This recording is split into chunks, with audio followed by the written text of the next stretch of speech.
Erindi Bitastæð borg var upprunalega flutt á Læknadögum 2014, þann 20. janúar. Ég heiti Heiða Aðalsteinsdóttir og er landslagsarkitekt hjá Alta, en Alta er framsækið ráðgjafafyrirtæki í umhverfis- og skipulagsmálum, stefnumótun og verkefnisstjórnun.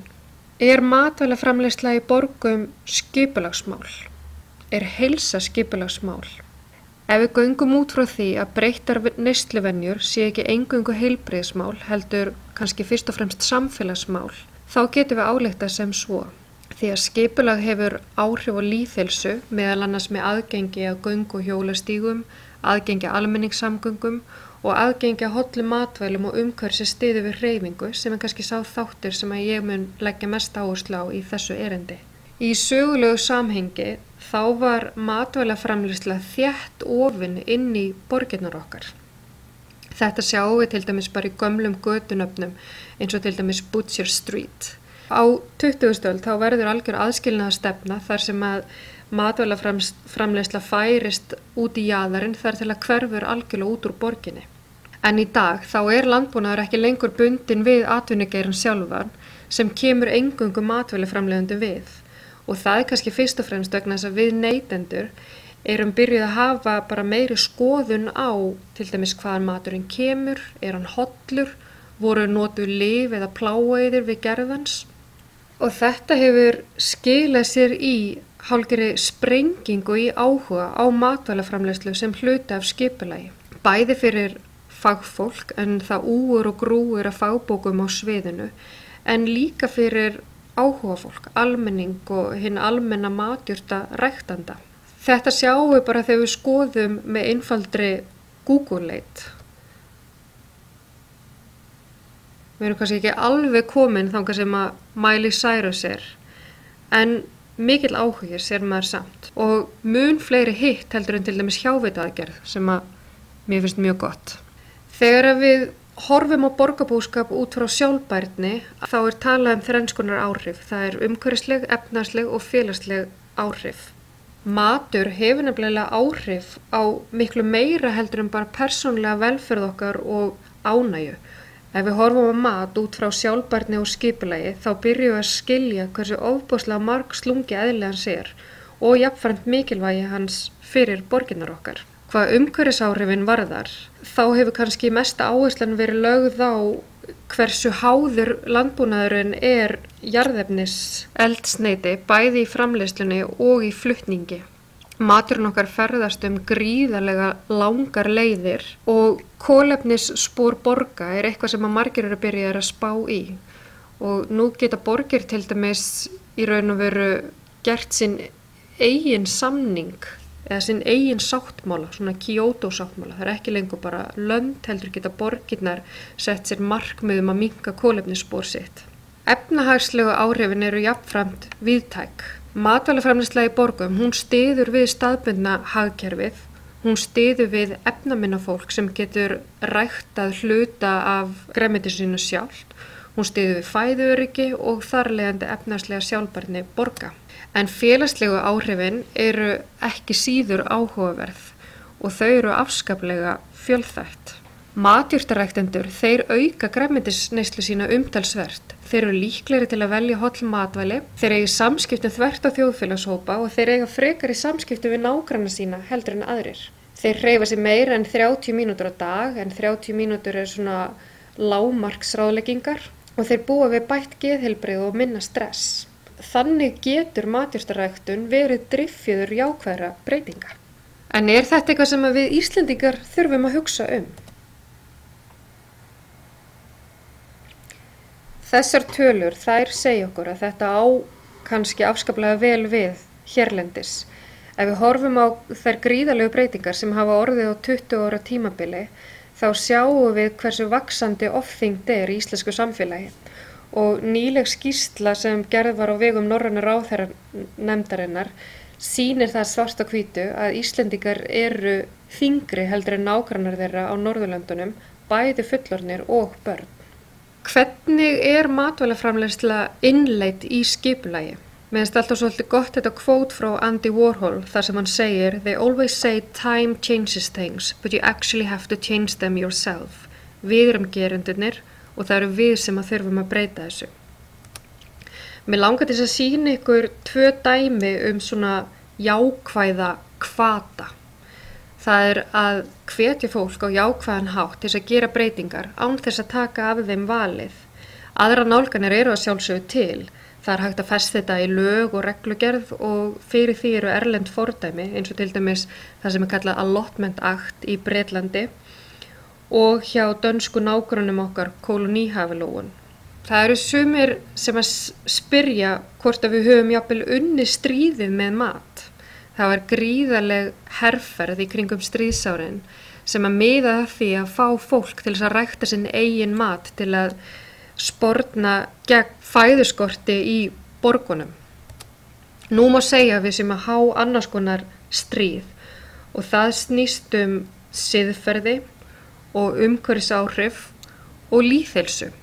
Og núna snýst herferðin kannski frekar hversu langt að varan kemur, hvernig hún ræktuð, hvernig hún framleidd og komið á markað og svo framvegis. Í London að finna skemmtilegt verkefni sem að 2 arkitektar unnu að. Það fór þannig fram að þeir komu auga á vannýtt svæði og í allri London og bjuggu til svona græna ganga á milli þeirra, fundu leiðir á milli þessara vannýttu svæða og þá komu þeir upp með þetta hugtak sem að þeir kjósa kalla samfellt frjótt borgarlandslag. Þarna að ræða fjölnota rými þar sem að fer fram matvælaframleiðsla, leikur, þar eru náttúruleg búsvæði fyrir dýr og svo þessi grænu ganga fyrir mjúka umferð, það að segja gangandi og hjólandi og svoleiðis vegfarendur. Í þessu verkefni þá komist þeir að því að Lundúnabúar þeir gætu fullnægt 30% grænmetis- og ávaxtaframboðs með ræktun innan borgarmarkana bara á vannýttum eða yfirgefnum afgangssvæðum. Og hvað gerist þegar maður fer út í slíkar breytingar? Jú, eins og ég kom inn á áðan að þá eru aukin samskipti fólks óháð stétt og stöðu. Þetta skila sér í aukinni hreyfingu og aukinni grænmetisneyslu. Ekki bara á vaxtatímabilinu, heldur líka utan vaxtatímabilsins. Þeir sem að rækta sinn eigin mat, þeir þurfa jafnvel að minnka innkaup sín 70% yfir vaxtatímabilið og 24% utan vaxtatímabilsins. Annað verkefni sem að þessi 2 sömu arkitektar unnu að í Middlesbrough í Mið-Englandi. Þar hefur verið árlegur viðburður að rækta matvæli sem að leiðir til bæjarmáltíðar. Þetta svona fiskidagurinn mikli þegar Middlesbrough búa. Þetta verkefni hófst árið 2007 en þeir komu auga á 264 afgangssvæði og ræktuðu mat á honum. Svo eftir vaxtatímabilið þá uppskáru þeir þennan mat og bjuggu til þessa bæjarmáltíð og buðu öllum bæjarbúum að koma og smakka. Í kjölfar á þessu verkefni þá fóru biðlistar eftir nytjagarð eða grendagarð úr 0 upp í 150 manns og loka takmark þeirra í Middlesbrough að vera sjálfbær hluta matvælaframleiðslunnar. En hvernig förum við að því að skapa svona næringarríkt landslag? Ég tel að séu 4 áhrifaþættir sem við þurfum að horfa á til þess að fara frá iðnaðarframleiðslu yfir í bitastæða borg. Fyrsti áhrifaþátturinn eru börnin okkar. Börn hafa gríðarleg áhrif og það hefur verið sýnt fram á það að þau hafa ofboðsleg áhrif innan heimilisins á það hvað valið inn á heimilið og hvernig við notum tíman okkar og svo framvegis. Þannig að ef við höfum áhrif á þau, til dæmis í gegnum matjurtarækt í leikskólum, grunnskólum og frístundanámskeið, þar sem að börn eyða tölvurum tíma sínum, þá eru þau viljugri til að borða eigin framleiðslu, þau eru viljugri til þess að prófa fleiri grænmetistegundir og þetta hefur einnig þau áhrif að börn sýna meiri virðingu fyrir náttúru og umhverfi sínu. Annar áhrifaþátturinn varðar næringafræðsluna, það að segja hvaðan hún kemur. Ef við horfum til dæmis bara á hverjir auglýsa í sjónvarpi, að þá sjáum við ofta að það svona stórfyrirtæki og þeir beina einmitt gjarnan auglýsingu sínum að börnum. Kannski vegna þess að börn hafa svo mikil áhrif á það sem valið inn. Og það var einn góður maður sem að sagði að maður ætti aldrei að borða mat sem auglýstur í sjónvarpið. Því ef að hagnaður af framleiðslunni það mikill að framleiðandinn hafi efni á að auglýsa í sjónvarpi, þá eitthvað dodgy við framleiðsluna. Þriðji áhrifaþátturinn, hann felst í því að endurhugsa hreinlega fagurfræði landslags, þar sem að frjór garður fagur garður. Það virkar einfaldlega þannig að skrautplöntum skipt út fyrir ætarplöntur og þetta væru kannski svona sigur garðar 21. aldarinnar, þar sem að svona garðar myndu tákna sigur gegn offitu og lífstílssjúkdómum. Þessi mynd tekin fyrir framan ráðhús í Hamilton í Kanada og þarna sér maður líka bara hversu fallegir þessi garðar geta verið. Nú fjórði áhrifaþátturinn hreinlega að koma þessu fyrir eins víða og hægt í borgunum okkar og bæjunum. Þannig sköpum við frjótt borgarlandslag. Með góðri samvinnu ólíkra aðila, einkaaðila og stofnana á borð við skóla og jafnvel borgar og bæjar yfirvalda hvað varðar almenningsrými, þá sköpum við óendanlega möguleika.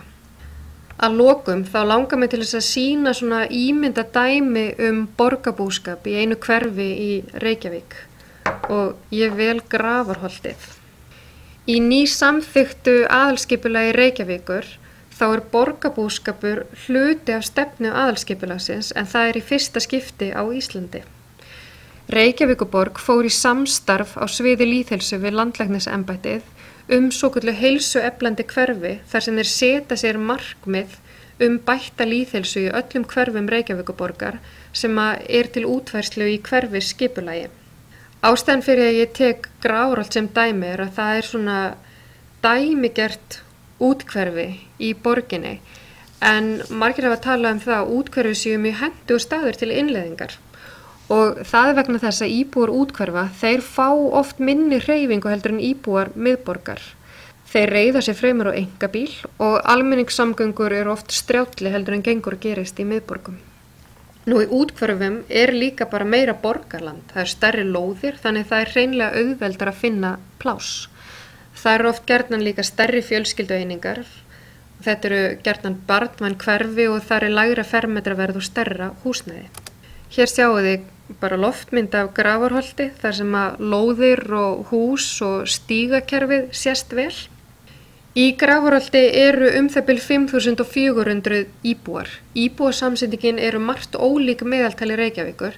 Þarna ungar barnmargar fjölskyldur en fáir eldri borgarar. Könnun ferðavenjur sýnir það að samgönguhjólreiðar þær mælast ekki í Grafarholti og 82% reiða sig á einkabíl sem hæsta hlutfall innan Reykjavíkur.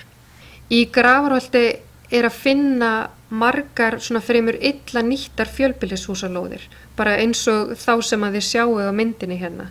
Að þetta oft stóri grasblettir, jafnvel með svona litlum malarkömbum eins og þið sjáuð, þar sem átt að vera leiksvæði en hefur ekki komist til framkvæmda. Í Grafarholti jafnframt mjög gott aðgengi að náttúru í kring. Skilgreindir hverfisgarðar 4,2 hektarar en hverfisgarðar svona opin svæði sem leiðast í gegnum hverfið.